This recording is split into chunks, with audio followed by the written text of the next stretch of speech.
तुकाराम मुंढे यांनी सावजीवरून केलेल्या वक्तव्यानंतर चांगलंच वादळ निर्माण झालं. हलवा समाज आणि सावजी प्रेमींनी यावरून नाराजी व्यक्त करत त्यांच्या विरोधात आंदोलन केलं.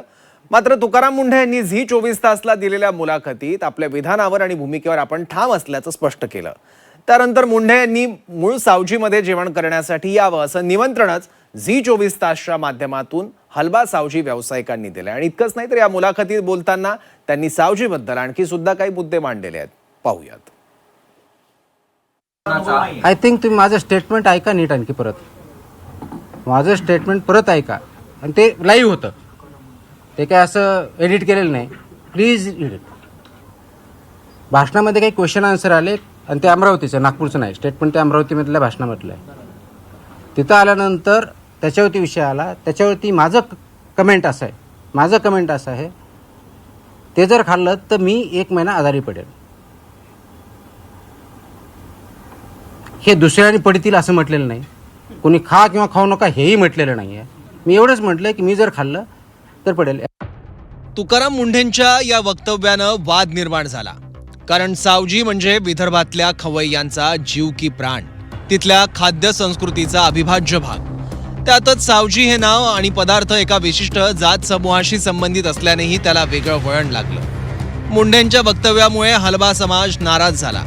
सावजीबाबत मुंढे गैरसमज पसरवत असल्याचा आरोप समाजानं केला. मुंढेंनी माफी मागावी यासाठी आंदोलन सुद्धा केलं. त्यानंतर आता झी 24 तासच्या टू द पॉइंट मुलाखतीत तुकाराम मुंढेंनी आपली भूमिका स्पष्ट करत आपल्या वक्तव्याचं समर्थन केलंय. आपण सावजी आणि हलवा समाजाबाबत काहीही चुकीचं बोललं नसून सावजी कसं फॅटी, ऑइली आणि सॉल्टी आहे त्याबद्दल बोलल्याचं सांगत आपल्या वक्तव्याचं समर्थन केलं. सावजी बद्दल बोललात तुम्ही की सावजी मी बोललो नाही, तो प्रश्न होता. प्रश्नाच्या अनुषंगाने ते काही पण तुमचं वाक्य असं होतं की सावजी खाल्लं तर मी 1 महिना आजारी. माझ्याबद्दल बोललो, व्यक्तिगत बोलत. Fatty, oily, salty, sugar. पण तुम्हाला माहिती आहे की तिथे आंदोलन झालं. I don't think so. आपण हलवा समाजाने आंदोलन केलं की सावजी ही आमचं कल्चर आहे, त्याची तुम्ही बदनामी करता. Absolutely not.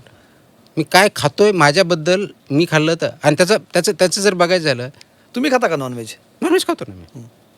कमी खातो पण खातो. बरं. 2008-9ला मी तर CEO होतो जिल्हा परिषद. आणि आपला कॉमन फ्रेंड आहे, नंतर नाव सांगा, इथं नाव घेऊन बोलणार. त्यांनी मला जेवायला घेऊन गेलं सावजीला. म्हणलं मला माहीत नाही आहे. नाही, चांगलं, एकदम चांगलं स्पेशल डिश आहे. म्हणलं ठीक आहे. गेलो, बघितल्याच अगदी एवढं लाल आणि तिखट दिसलं, ऑइली दिसल्यानंतर अरे मी खाऊ शकणार नाही. दिसतंय तसं, तेवढं तिखट नाही म्हणे. मी 1 घास खाल्ला आणि उठलो. सेकंड घास नाही खाऊ शकलो. आता इथं मी कोणत्या ब्रँडला ब्लेम करतोय का? ॲब्सोल्युटली नाही. इथं मी बोलताना काय सांगितलं, याच्यातला मेसेज हाच आहे, सॉल्टी, ऑइली, फॅटी, शुगर. पण मग असा तुझा अर्थ हाच होता की ते सावजी जेवण हे ऑइली, आहेच आहे ना, ते फॅक्टच आहे ना. तुम्ही बघत नाही का? पण त्यांचा त्याच्यावरती आक्षेप आहे की आमचं जेवण ॲब्सोल्युटली नाही. फूड कल्चरचा भाग आहे. कारण सावजी फूड हा ना मी कोणत्या कल्चरबद्दल बोललोय ना कोणत्या कम्युनिटीबद्दल बोललोय. आपल्या फूड हॅबिट्सबद्दल बोललोय. Please understand it very carefully. It is about our food habits. आणि मी इथं आल्यापासून याच्या फूड हॅबिट्सवर खूप बोलतोय. त्याचं कारण असं आहे की आपल्या फूड हॅबिट्स आत्ताही आपण हॉटेलमध्ये गेल्यानंतर काय मागणी करतोय, मला स्पायसी द्या, मला चांगलं खायला द्या, तर्री, जे काय असेल. बरोबर आहे. That is where we are wrong. आपण मागायला काय पाहिजे, सेफ आणि स्टँडर्ड फूड. याचा अर्थ सावजी पदार्थातील अतिरिक्त तेल, मीठ आणि फॅट्स हे आरोग्यासाठी हानिकारकच आहेत असं त्यांनी पुन्हा अधोरेखित केलं. त्यामुळे यावर पुन्हा एकदा सावजी हॉटेल चालक आणि सावजी प्रेमींनी आक्षेप घेतलाय. मी सुद्धा ती तुमच्या माध्यमातून झी न्यूजवर बघितलं की टू द पॉइंटमध्ये मुंडे साहेबांनी जे म्हटलं, त्यांना अजूनही सावजी ह्या जेवणाबद्दल, मी त्या दिवशीच म्हणलं एका सनदी अधिकाऱ्यांना अशा प्रकारे वक्तव्य त्यांनी कशाबद्दल केलं हे मला माहिती नाही. पण त्यांनी ज्याबद्दल दिलं, सॉल्टी, फॅटी, शुगर, ऑइली, हा प्रकारच नाही. त्यात ऑइल तर असतेच, भाजीमध्ये ऑइल असतेच, पण सॉल्टी, तुम्हीच सांगा की एखाद्या भाजीमध्ये मीठ जास्त असलं तर आपण खाऊ शकतो का? हा चवेचा विषय, मी त्या दिवशीच बोललो चवेचा विषय आहे. मुंडे साहेबांनी म्हटल्याप्रमाणे. आणि त्यामुळे हा जे सावजी व्यवसाय करतो त्यांच्यावर फार मोठा संकट निर्माण झालेला आहे. आणि मी अपेक्षा करतो की मुंडे साहेबांनी याबद्दल क्षमा मागावी.